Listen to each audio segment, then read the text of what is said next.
En las unidades vistas a lo competente a la Agencia de Farmacia, como antecedentes y el desarrollo de la farmacia a través de la historia y cómo debemos apropiarnos o hacernos a estos conceptos y definiciones que nos amplían nuestro conocimiento en cuanto a medicamentos y sus orígenes. Vemos también el resumen de algunas de estas historias de la farmacia a través de las civilizaciones. Vemos 5 civilizaciones que hacen parte también del desarrollo de la historia. Vemos cómo la Siria y la Babilonia, esa civilización, se relacionaba en cuanto a la terapéutica, que consistía en identificar los demonios y luego buscar el medicamento que por desagradable que los echaban fuera y imponiéndose así los medicamentos amargos y repugnantes. O sea que esta civilización se basó en eso, en la terapéutica, y entonces vemos cómo utilizaban aquellos medicamentos, aquellos medicamentos que eran muy amargos y repugnantes. En cuanto a eso se basaba esta civilización. También vemos la civilización en Egipto. En esta civilización se puede hablar de la medicina altamente desarrollada y que contaba con un médico para cada enfermedad. En cuanto a estas civilizaciones, vemos que esta civilización egipcia era una de las más desarrolladas que se podían encontrar en la época. Pero también vemos en la India, dice que se usaba un gran número de plantas medicinales, tuvieron en cuenta el ajo, la pimienta, el jengibre, el espino, el cáñamo, también algunos minerales que hicieron parte de esta civilización, como fueron el sulfato de hierro, el bórax y el alumbre. El alumbre también hizo parte de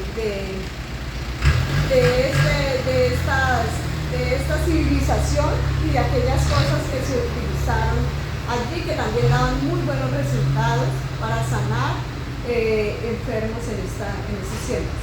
Vemos también en China, dice que tuvieron su propia farmacopea, que era ese libro oficial que tenía el Estado en cuanto a medicamentos, o sea, un gran desarrollo. Vemos acá en esta civilización, donde sobresalen medicamentos de origen animal. También resaltaban mucho en estos medicamentos la placenta, la orina, la materia fecales, las costras y los espermas. Allí en esto se identifica esta civilización china.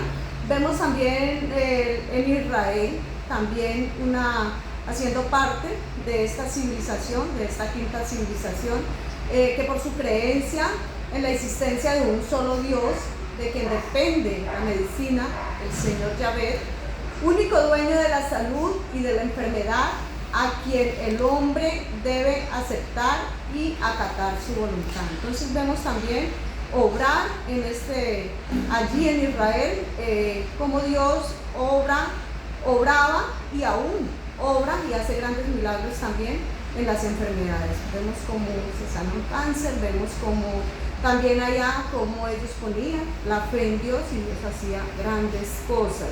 Entonces, eso en cuanto a toda esa historial de estas civilizaciones, de la farmacia, de cómo se sanaba, ¿cierto? Cómo se usaban estos medicamentos.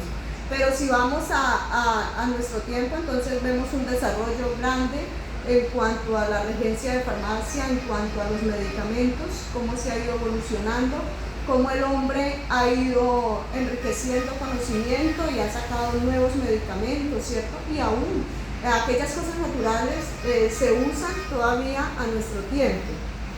Pero vemos también que si hablamos un poquito en cuanto al ámbito del regente en nuestros tiempos, que también hace parte de ese proceso, de ese reconocimiento que también debemos tener en cuenta, el ámbito en el cual se mueve el regente de farmacia.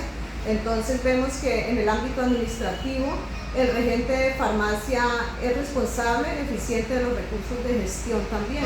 Entonces nos vemos movidos en un campo, en una actividad como regentes, tener algunos requisitos que debemos cuenta para nosotros también poder desempeñar nuestra función. Debemos también tener en cuenta que hay una profesión, hay una ley que reglamenta nuestra profesión, que es la ley 0485 del 1998, que nos respalda, que nos reglamenta esta profesión como tecnólogos. De verdad que es una profesión muy bonita y que bueno que está avalada también por nuestro gobierno, por aquellos reglamentos que la Constitución Nacional de Colombia también la acepta como una profesión bien estructurada. Vemos también el campo y el ejercicio del tecnólogo, como vemos también las actividades, ¿cierto?, que nosotros debemos desempeñar, las cuales debemos también tener mucha ética profesional en nuestra función que realizamos. Debemos tener en cuenta que somos personas optadas para obtener ese conocimiento y para poder brindarlo también a la humanidad que lo necesite. En cuanto nosotros vemos un poquito también que esta profesión tiene un Consejo Nacional de Tecnólogos de Regencia de Farmacia que está constituido, ¿cierto? Que dice que está constituido por un integrante de un delegado del Ministerio de Salud, un delegado del Ministerio de Educación y también un delegado de la Asociación de Tecnólogos de Regencia de Farmacia. O sea que estas tres personas representan en nuestro estado, representan también de que este Consejo Nacional de Tecnólogos esté vigente y tengamos este respaldo en el gobierno nacional. Bueno, esto es el conocimiento, agradeciendo a los tutores, agradeciendo a la universidad por este buen material que dan, por este conocimiento que nos facilitan para nosotros enriquecer nuestro conocimiento, de mucho interés para nuestra vida, de mucho interés para nuestra profesión que desempeñamos. Muchas gracias.